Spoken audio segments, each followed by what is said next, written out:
Welcome back. We have Sandy Volo joining us from Abbott Wealth Management on this Wednesday afternoon. Welcome back to the show. Thanks, Susan. Glad to be here. It's great to have you. We're talking about charitable donations today on the show and how you can make charitable donations in a way that some people don't think about. Exactly. I think using a life insurance policy to, create some a legacy, if you're philanthropic and you really believe in, giving back, using a life insurance policy can be a real valuable tool. It can accomplish two things for you. It can fill those dreams of being able to create that legacy and leave it behind upon passing, but it can also help you in your tax situation. So if you have an estate that's going to as a result of the assets you've accumulated, you're going to have a large tax bill upon passing, you can donate your life insurance policy to a charity and upon passing, and that becomes a contribution receipt for you for a charitable donation. While you're living. Well, there's two ways of doing it. So I think we've got some slides up there. Have slides, I kind of wanted to touch a little bit on the stats for Canada. And actually, Canadians are very philanthropic. According to Stats Can, 82% of Canadians age 15 and older make donations to Canadian charities.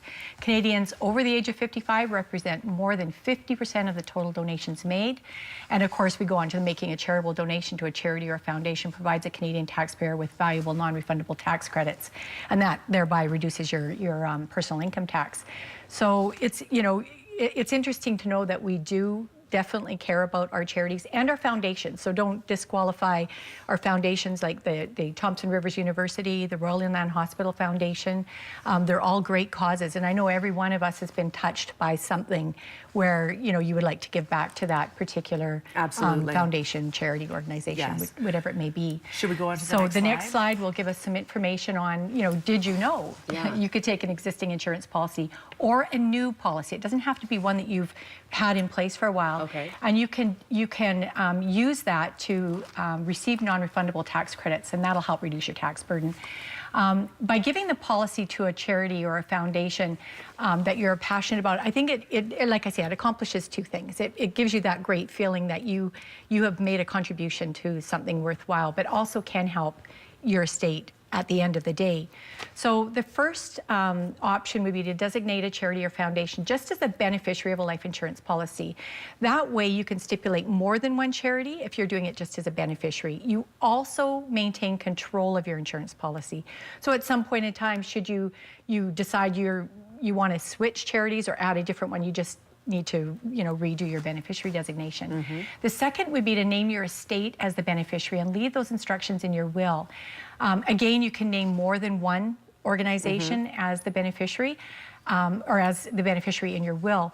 The only issue with that is then that insurance policy is subject to probate, and it's also subject to creditors. So you will be having to wait for that actual donation to go as your estate is probated. The third and most preferable way would be to transfer the ownership of the policy and the beneficiary to the charity or foundation. This third option will allow you to actually, as you mentioned, Susan, you can claim as you're living. So as you make those premium payments to keep your policy going, the charity will issue you your contribution receipt. And then you will be able to exercise it throughout your lifetime. Okay. But you can't double dip. So you can't claim the premiums and then at the end of the day have that life insurance lump sum settlement provide you with a contribution receipt. Right. You can only do one or the other. Yeah, that makes sense. Yeah, so it's, it's a valuable tool. It's one we haven't talked about on Midday before, and it's becoming more and more popular. I think as us baby boomers, we're creating more wealth in our estates. We're going to be faced with those tax problems. So it is a nice way of being able to do it. Okay. And on the third slide, I gave an example of what that would mean to you. So if you were the owner of a life insurance policy and you had a $100,000 death benefit, you designated the charity or the foundation as the beneficiary. Of course, upon your passing, the beneficiary then receives the $100,000 as the death benefit.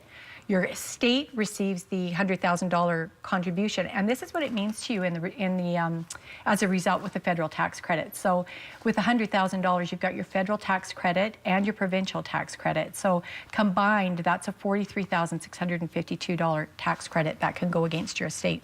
Saves you a lot of... That's incredible. It is incredible. It's almost spending your money in two different places. It is. It's like killing two birds with one stone, right?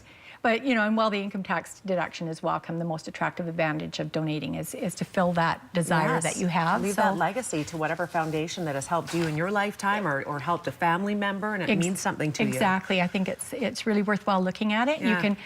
Like I say, you can use an existing policy or purchase a new one. Yes. Another point I would like to mention about using an existing policy, if there's a cash value or an accumulation fund that's built up in the policy, that is also eligible for a contribution receipt. So the charity would, like say you had $40,000 of cash value, the charity would then give you a contribution receipt for that cash value. And then as you continue on and pay the premiums, you also get that contribution for those premiums that you pay as you go along. Yeah. So, it's really a good opportunity and a good solution for a couple different things if you want to accomplish them.